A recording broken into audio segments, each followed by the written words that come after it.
오늘 우리에게 주신 하나님의 말씀은 구약성경 시편 42편 1절 말씀입니다. 하나님이여 사슴이 시냇물을 찾기에 갈급한 같이 내 영혼이 주를 찾기에 갈급하니이다. 아멘. 사순절이 되면 많이 부르는 찬양 중에 본향을 향하네 라는 찬양이 있습니다.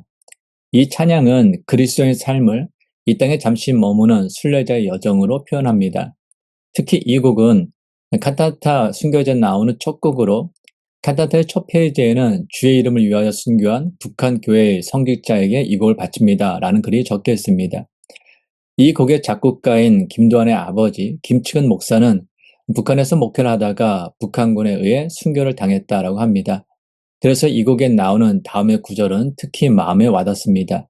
이 세상 지나는 동안 괴로움이 심하나 그 괴로움 인하여 천국 보이고 이 세상 지나는 동안 괴로움이 심히 심하나 늘 항상 기쁜 찬송 못 부르나 주 예수님 은혜로 이끄시네.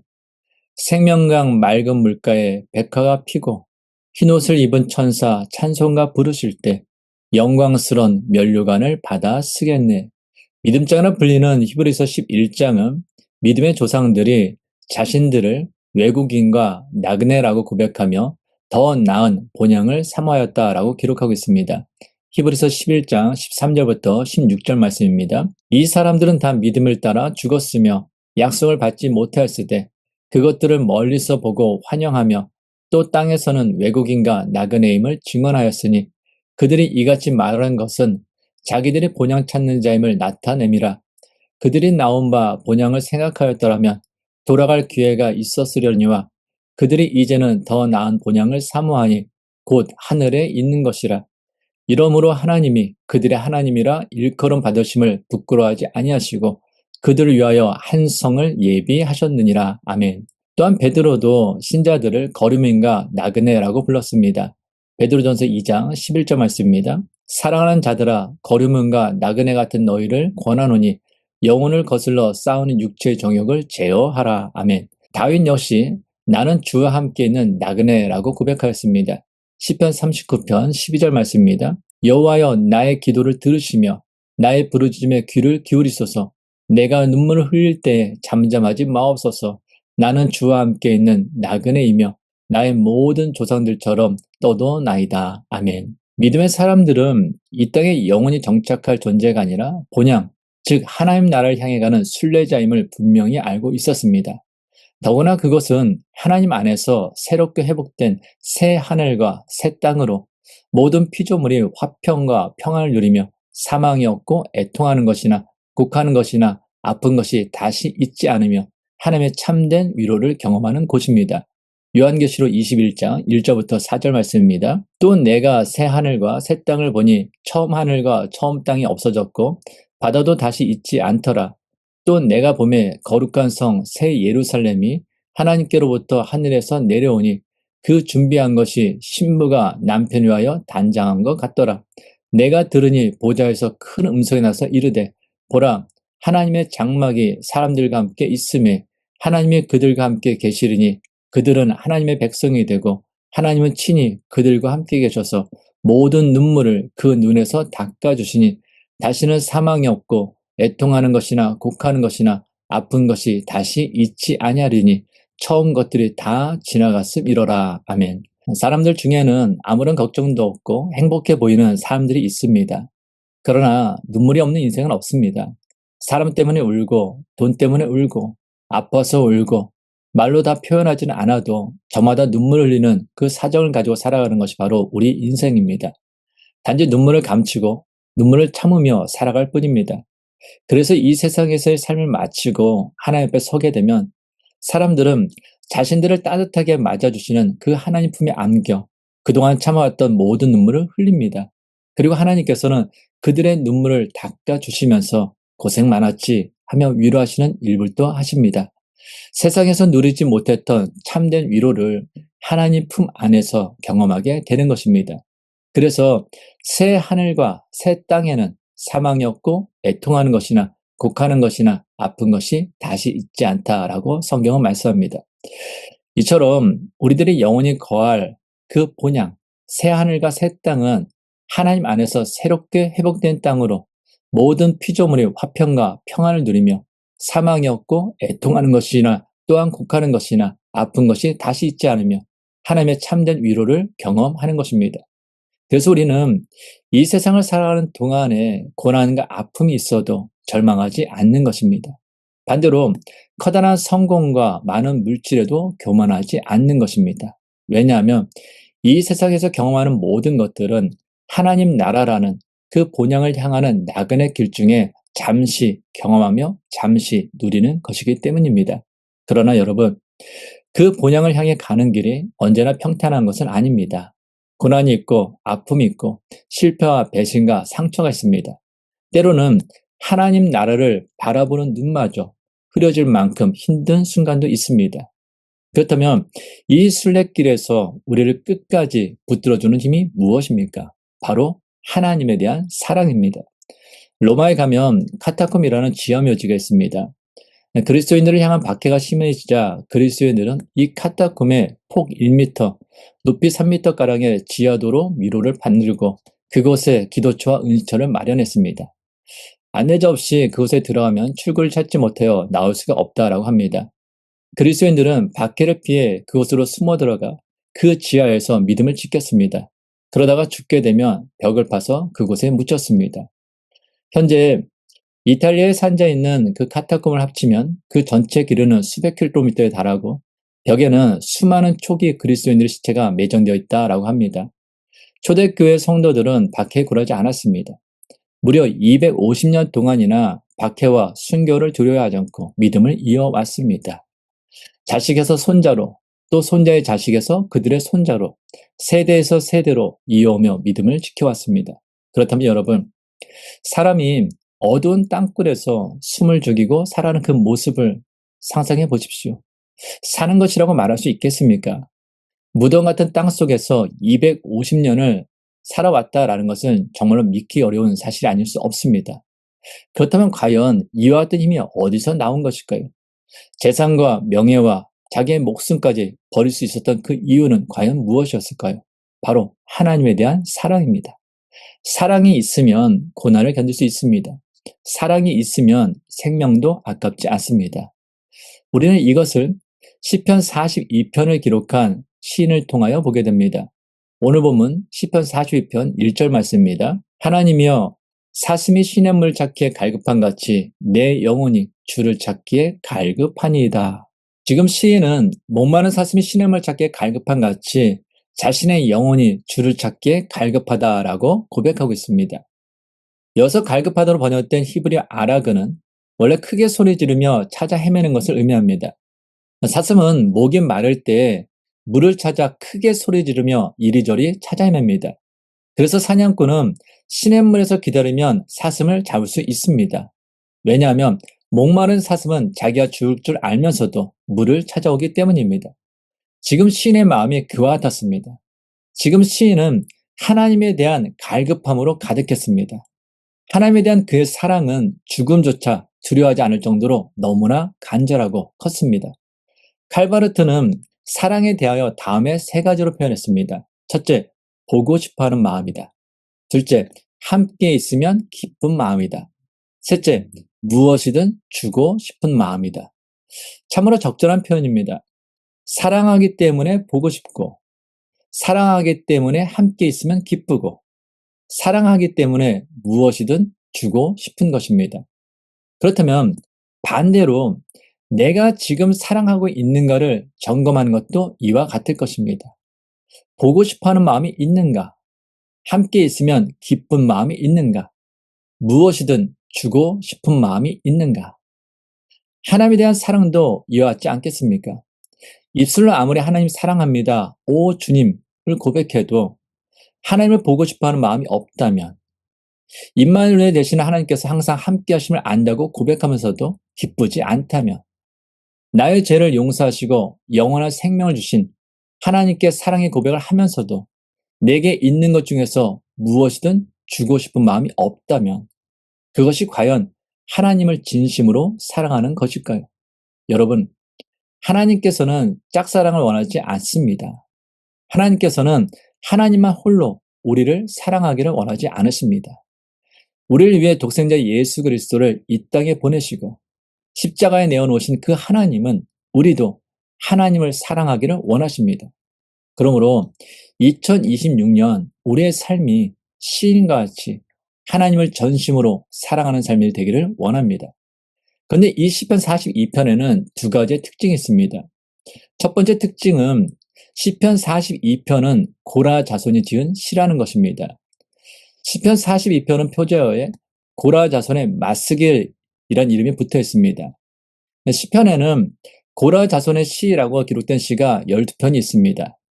그런데 시를 쓴 작가 이름을 쓰지 않고 그 가족의 이름을 제목에 붙이는 것은 일반적인 일은 아닙니다. 그러므로 작가 이름이 아닌 고라 자손이라는 표절을 쓴 데에는 다음에 몇 가지 이유를 생각해 볼 수 있습니다. 첫 번째 이유는 고라 자손의 노래들만을 모은 노래집이 따로 있었으며 그 노래집에서 몇 편이 시편에 삽입되면서 그 제목이 그대로 인용되었을 가능성입니다. 두 번째는 고라 자손들이 개인보다 가족을 더 중요시하는 관습이 있어서 시를 쓸 때 개인의 이름 대신 가족의 이름으로 시를 썼을 그 가능성도 있습니다. 세 번째 이유는 그들은 모세를 거역하다가 멸망한 불행했던 조상의 일을 속죄하기 위해서 함께 뭉쳐서 훌륭한 찬송가를 만들려고 했을 수도 있습니다. 고라는 제사장 족속인 레위의 증손이었습니다. 레위의 증손이며 고핫의 손자였던 고라는 모세와 아론에게 도전하여 반역을 일으켰다가 하나님의 심판을 받아 멸망한 사람입니다. 그러나 그들이 심판을 받을 때 그의 아들들은 그 심판에서 벗어날 수 있었습니다. 민수기 26장 9절부터 11절 말씀입니다. 엘레압의 아들은 느무엘과 다단과 아비람이라.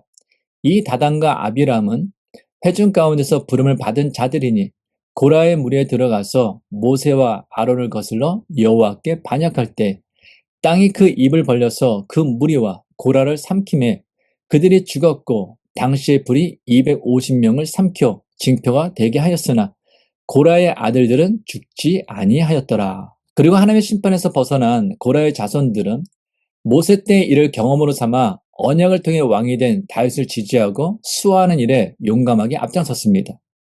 고라 자손들은 시글락에 있는 다윗에게 모여들어 그를 보호하였으며 칼을 들고 그의 왕위를 지켰습니다.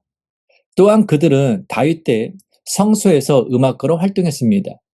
3명의 지휘자 중에 하나였던 헤만은 고라 사람이었으며 24분야로 나뉘어져 있던 음악의 24수령 중에 고라 자손이 14명이나 포함되어 있었습니다.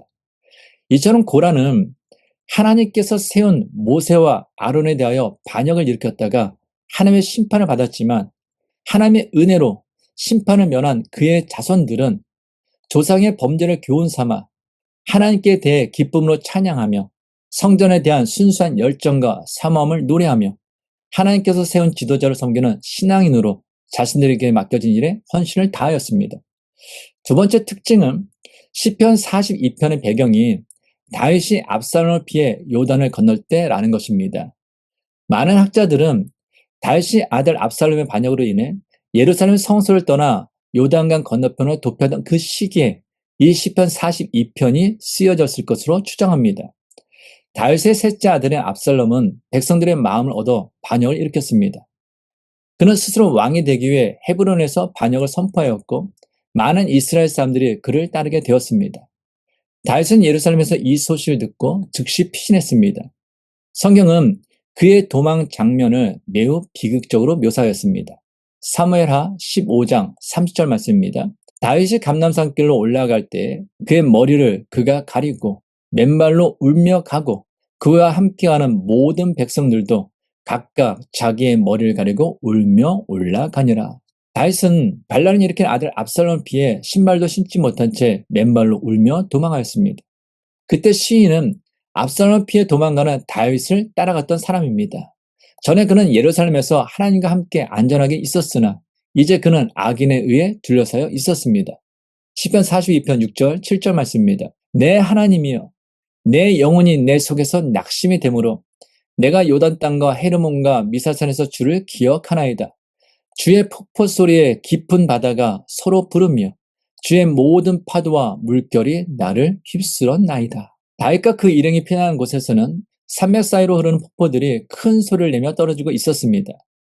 이 폭포는 바네아스에 있는 요단의 수원지로 그 물이 주변에 있는 산에 흘러내렸습니다. 큰 소리를 내며 떨어지는 폭포의 모습은 말로 다 표현하기 어려운 장관이었습니다. 그러나 시인은 이토록 아름다운 자연을 보면서도 기쁘지 않았습니다. 왜냐하면 시인에게는 큰 소리를 내며 떨어지는 그 폭포가 마치 자기를 멸망시키게 달려드는 세력으로 보였기 때문입니다.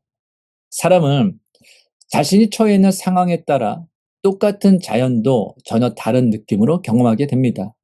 평안할 때는 아름답던 것이 힘들고 괴로울 때는 보기 싫은 것이 되고, 심지어는 자신을 괴롭게 하는 것으로 여겨지기도 합니다. 시인이 바로 이와 같았습니다. 그는 아무리 아름다운 자연을 보아도 기쁘지 않았습니다. 목숨의 위협을 받는 그 상황 가운데 조그만 바람소리, 물소리에도 자신의 목숨을 노리는 적의 움직임은 아닌가라는 두려움 가운데 있었습니다. 이러한 상황 속에서 시인은 하나님의 구원을 기대하면서 그의 슬픈 영혼을 달래고 있습니다. 시편 42편 1절 말씀입니다. 하나님이여 사슴이 시냇물을 찾기에 갈급한 같이 내 영혼이 주를 찾기에 갈급하니이다. 아멘. 시편 42편을 기록한 시인은 아무런 문제가 없거나 평안할 때 하나님을 향한 사랑을 노래하는 사람이 아닙니다. 그는 주변의 아름다운 자연조차 자신의 목숨을 노리는 적의 움직임은 아닌지 두려워하는 그 상황 가운데 있었습니다.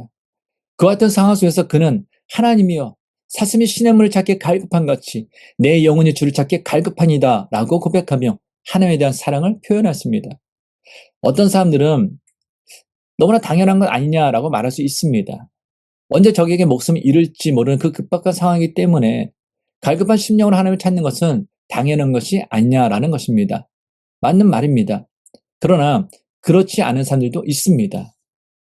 지난주에 함께 말씀을 나눈 것처럼 고난은 우리로 하여금 자신의 이기적인 욕망과 욕심을 돌아보고 죄를 따라가던 길에서 돌이켜 하나님께 다시 나아갈 수 있게 하는 은혜의 통로입니다. 그럼에도 고난으로 인해 하나님을 떠나는 사람들도 의외로 많습니다. 예전에 교회를 오랫동안 다닌 권사님, 집사님들을 대상으로 설문조사를 한 적이 있습니다. 그 내용은 다음과 같습니다. 만일 당신이 교회를 다님으로 인해 자녀들에게 어려움이 생긴다면 계속해서 교회를 다니겠습니까? 결과는 놀랍게도 상당수가 교회를 다니지 않겠다라고 답했습니다. 이유는 다음과 같았습니다. 내가 교회를 다니는 이유는 자녀들이 복받고 잘 되기 위함인데 내가 교회에 다니는 것 때문에 자녀들에게 어려움이 생긴다면 더 이상 교회를 다닐 이유가 없다라는 것입니다. 물론 자녀가 잘 되기를 바라는 마음, 부모의 마음은 모두 같을 것입니다. 그런데 오랫동안 교회를 다니며 하나님을 섬긴 권사님, 집사님들의 대답이라는 것이 충격을 주었습니다. 이처럼 고난 때문에 갈급한 심령으로 하나님을 찾는 것이 당연한 것 같아 보여도 고난 때문에 하나님을 떠나는 것도 당연한 것이다 라고 생각하는 사람들도 적지 않은 것이 현실입니다. 그러므로 언제 죽을지 모르는 그 상황 가운데 아들을 피해 신발도 신지 못하고 맨발로 도망가는 다윗과 함께하며 하나님의 구원을 기대하는 시인의 마음은 신앙이라면 당연히 그렇게 해야지라고 쉽게 말할 수 있는 것이 아닙니다. 그것은 하나님에 대한 사랑으로부터 비롯된 위대한 믿음입니다.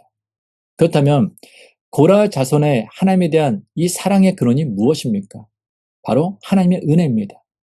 하나님의 은혜로 죄로 인한 심판을 면한 것이 고라 자손이 죽음조차 두려워하지 않을 정도로 하나님에 대한 커다란 사랑을 갖게 한 것입니다. 그럼 우리는 어떻습니까? 우리 역시 죄로 인해 하나님의 심판을 피할 수 없는 죄인들이었습니다. 그러나 하나님께서 예수 그리스도로 하여금 십자가에서 우리의 죄를 대신하여 죽게 하시고 우리의 영원한 생명을 위하여 부활하게 하심으로 우리는 죄사함 받고 하나님 나라라는 본향을 향해 가는 하나님의 사람이 되었습니다. 그러므로 우리가 우리에게 베푸신 하나님의 은혜를 안다면 하나님을 사랑하는 것은 너무나 당연한 것입니다. 우리의 죄를 대신하여 예수 그리스도를 십자가에 내어놓으실 정도로 우리를 사랑하시는 그 하나님에 대한 사랑이 있다면 우리는 인생길을 걷는 중에 어떠한 고난과 절망, 아픔과 상처가 있다 하더라도 그로 인하여 넘어지거나 좌절하거나 포기하지 않을 수 있습니다. 인생길을 걷는 중에 겪게 되는 괴로움으로 인해 비록 늘 항상 기쁜 찬송은 부르지 못하더라도 사랑하는 하나님과 영원히 함께 그 본향 하나님 나라를 바라보며 믿음으로 오늘을 살아갈 수 있습니다. 그래서 본향을 향해 가는 순례자의 삶에서 가장 중요한 것은 하나님에 대한 사랑입니다. 그리고 그것은 하나님께서 우리에게 베푸신 은혜를 잊지 않고 기억하는 것으로 시작됩니다. 사랑하는 여러분, 본향을 향해 가는 순례자의 삶에서 가장 중요한 것은 하나님에 대한 사랑입니다. 고난이 있어도 넘어지지 않는 힘, 형통해도 교만하지 않는 중심, 끝까지 본향을 향해 걸어갈 수 있는 능력은 하나님에 대한 사랑에서 시작됩니다. 이번 사순절 기간 동안 하나님께서 나에게 베푸신 은혜를 하나씩 되새겨 보십시오. 십자가의 사랑을 묵상하십시오. 은혜를 기억할 때 사랑이 회복됩니다. 그리고 하나님을 사랑하는 마음으로 오늘이라는 순례길을 걸어가십시오. 그 사랑이 우리를 끝까지 본향으로 인도할 것입니다. 하나님 아버지, 이 땅을 살아가는 우리의 삶이 하나님께서 예비하신 본향을 향해 가는 순례자의 여정임을 다시 한번 깨닫게 하시니 감사합니다. 사슴이 시냇물 찾기에 갈급한 같이 하나님을 찾았던 시인의 고백이 오늘 우리의 고백이 되기를 원합니다. 주님, 우리는 때로 고난 앞에서 흔들리고 형통함 속에서 교만해지며 눈앞의 현실의 마음을 빼앗겨 본향을 잊어버릴 때가 많습니다. 고난이 오면 원망하고 이해할 수 없는 상황 속에서 낙심하며 하나님보다 문제를 더 크게 바라보았음을 고백합니다. 우리를 불쌍히 여겨 주옵소서. 사순절을 보내는 이 시간 십자가의 은혜를 깊이 묵상하게 하시고 우리를 위하여 독생자를 내어주신 하나님의 사랑을 다시 기억하게 하옵소서. 우리가 하나님을 사랑할 수 있는 이유가 우리의 결심이나 열심이 아니라 먼저 우리를 사랑하신 하나님의 은혜 때문임을 잊지 않게 하옵소서. 주님, 우리 안에 하나님을 보고 싶어하는 마음을 회복시켜 주옵소서. 하나님과 함께함이 기쁨이 되는 마음을 주옵소서. 주님을 위해 기꺼이 드리고자 하는 사랑의 결단을 허락하여 주옵소서. 고난 가운데서도 하나님을 떠나지 않게 하시고 눈물의 자리에서도 주를 찾는 믿음을 주옵소서. 교회가, 가정이, 우리 한 사람 한 사람이 하나님에 대한 사랑으로 다시 서게 하시고 그 사랑으로 오늘이라는 순례길을 끝까지 걸어가게 하옵소서. 본향을 사모하는 거룩한 갈망을 우리 안에 더욱 깊이 심어 주옵소서. 이제는 우리를 죄에서 구원하시기 위하여 십자가에 자신을 내어놓으신 우리 주 예수 그리스도의 은혜와 독생자를 아끼지 아니하시고 우리를 먼저 사랑하신 하나님 아버지의 크신 사랑하심과 우리의 마음속에 하나님을 향한 갈급함을 일으키시고 끝까지 본향을 향해 걷게 하시는 성령님의 교통하심과 인도하심이 이 세상을 영원한 거처로 여기지 아니하고 하나님 나라를 사모하며 삶에서 가장 중요한 것이 하나님에 대한 사랑임을 붙들고 순례자의 길을 걸어가기로 결단하는 모든 하나님의 사람들과 그 가정과 자녀들과 일터 위에 지금부터 영원토록 함께 하시기를 간절히 축원하옵나이다. 아멘.